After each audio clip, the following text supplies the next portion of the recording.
Hello, my name's Michael Conneely, and this video is about the 20th Nakshatra, Purva Ashadha.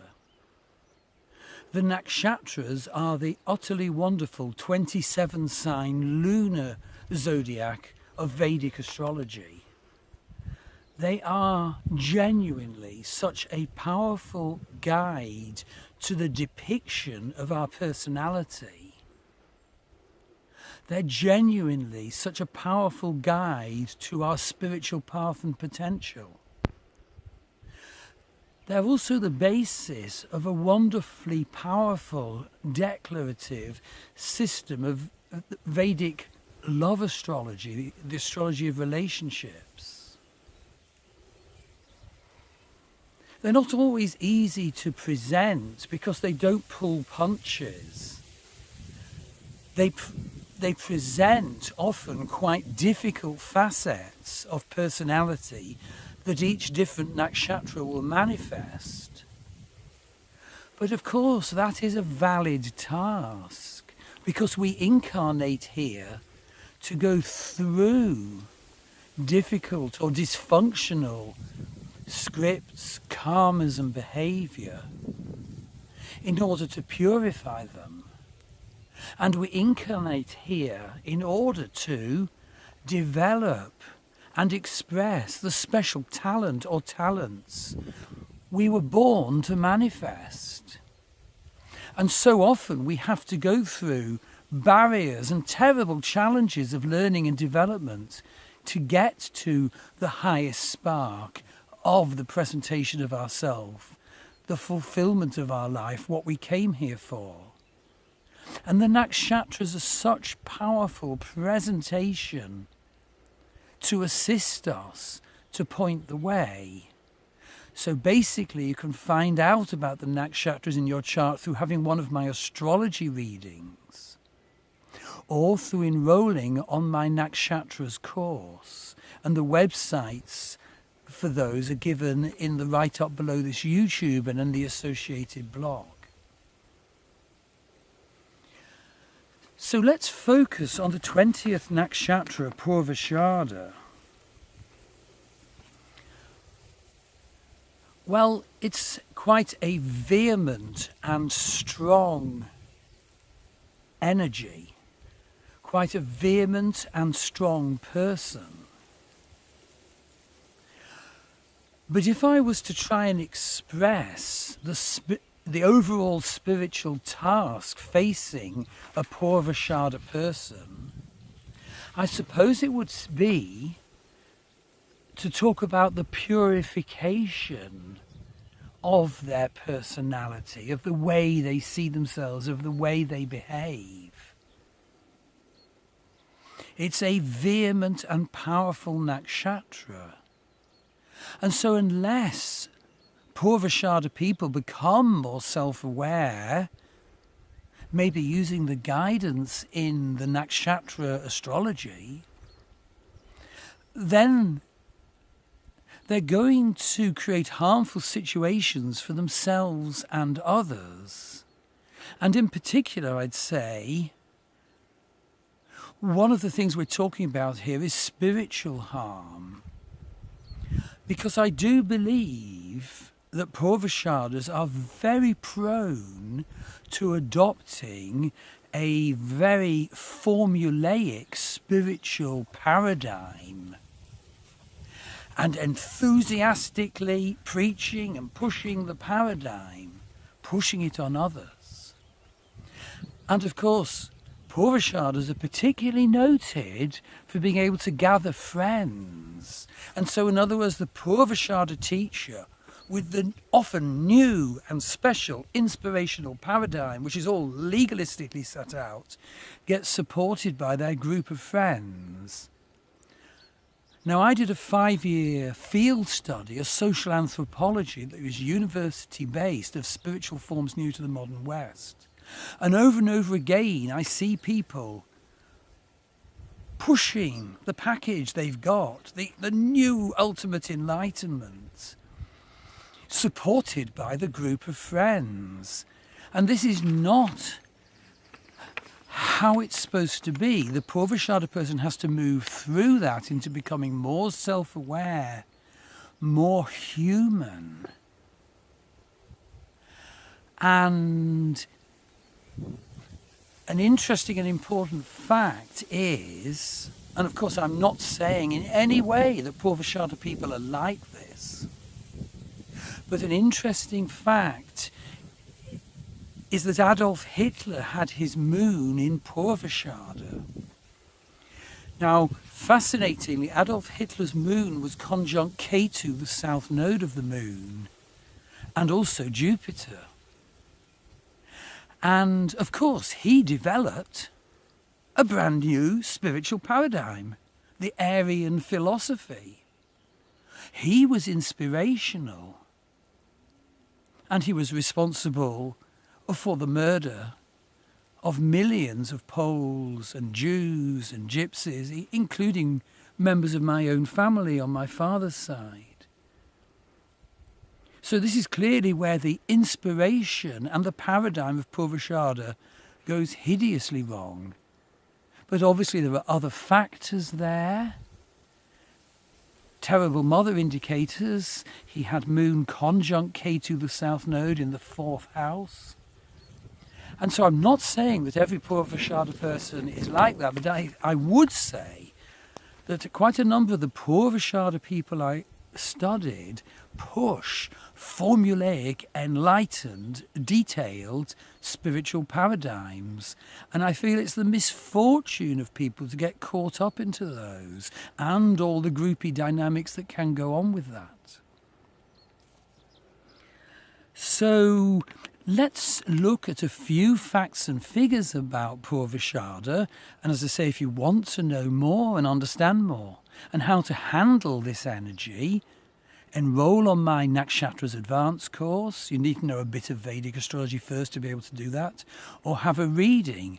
Or enroll on my Vedic astrology foundation course, Master Vedic Astrology, a most wonderful course. So, okay, Purva Ashada is ruled by Venus. And the deity, the ruling deity, is Apas, a god, or rather a goddess of water. And the symbol is the elephant's tusk. And the power animal is the male monkey.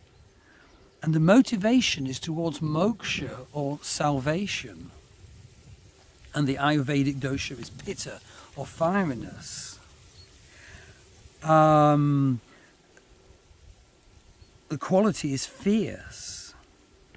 And so Purva Ashada spans from 1320 Vedic Sagittarius to 2640 Vedic Sagittarius. So it's totally within the Jupiter-ruled sign of Sagittarius. So it's quite inspirational, expansionary, and also ruled by Venus, which can make the people in Purva Ashada, when there's a big planet that they have in Purva Ashada, really quite attractive, seductive, orientated to Venus matters. So let's look at the key words. And this, of course, is not what the Purva Ashada should aim to become in life, but often it's the energy which they set off with. And so the key word is strength and victory. They are naturally orientated to that.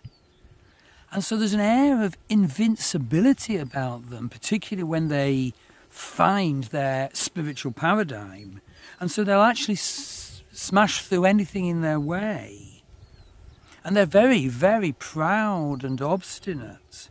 So they can't be influenced by others until and if they see the disadvantage and the damage of their start energy in life, the start energy they incarnated to experience with the divine purpose of healing it.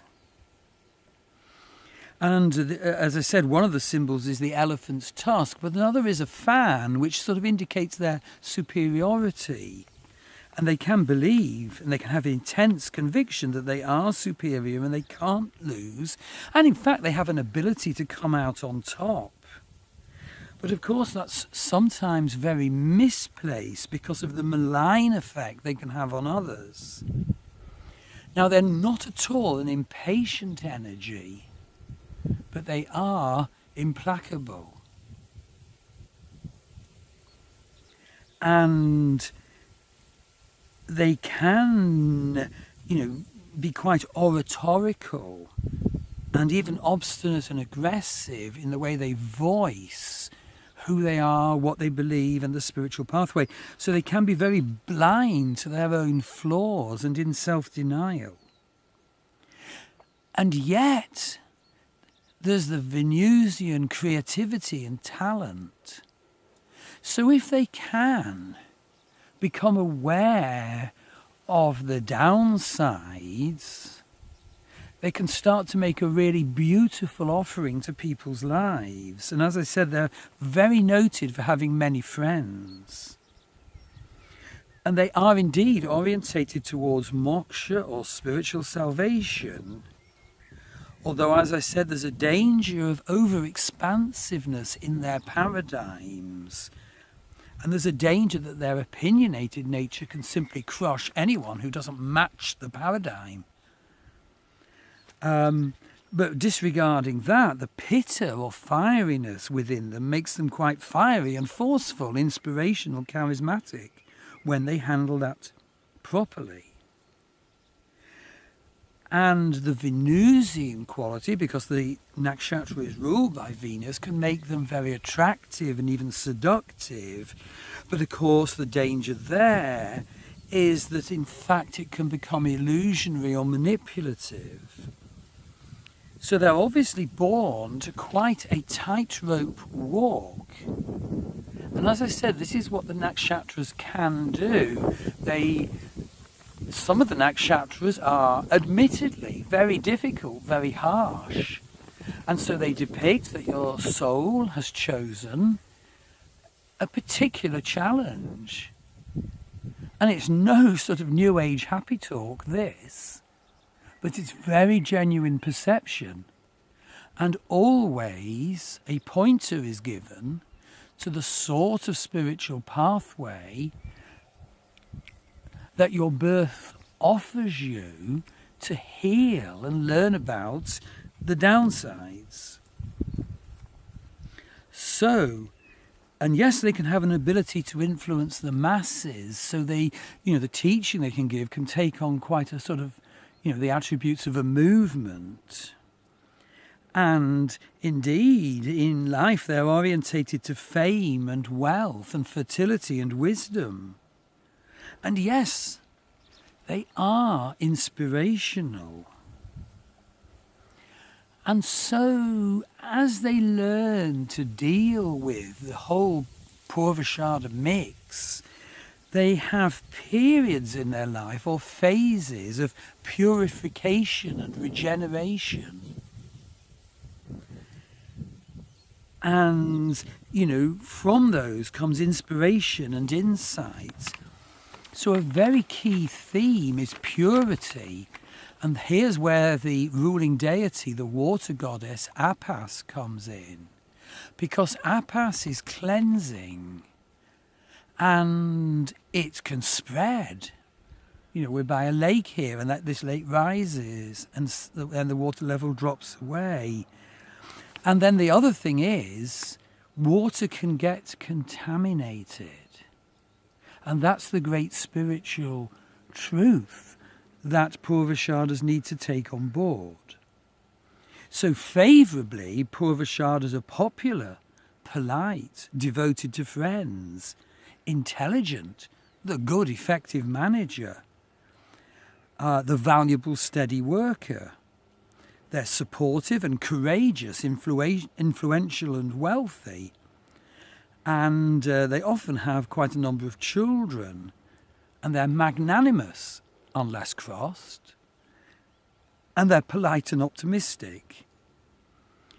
But unfavourably, well, it's an odd scene. I mean, obviously we've gone through the unfavourable, formulaic and aggressive ways and the misuse of the inspiration and the misuse of the ability to gather friends. But funnily enough, they often have hard learning in that they end up in, rather poor or low-paid situations and get quite depressed about this.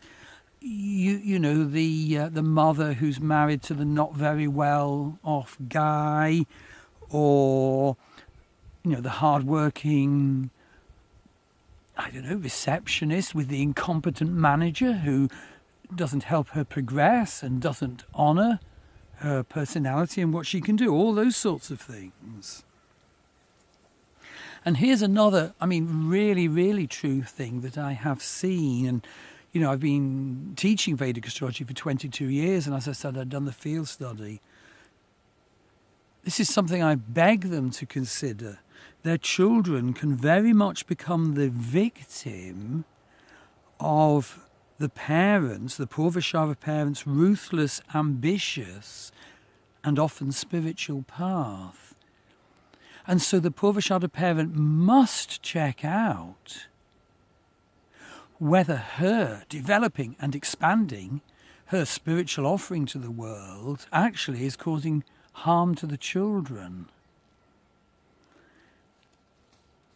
So basically, the great call of Purva Ashadha is to honestly perceive and confront their own shadow. The water goddess cleanses everything that is not pure. The ego's poison can be washed away. The soul can open itself to the cosmic dimension in a true, beneficent, generous way. And so the highest thing the Purva Ashadha can come to in the spiritual path is to be a beacon of awareness and love to others who says, "Not my will, but thine be done," to God. Thank you.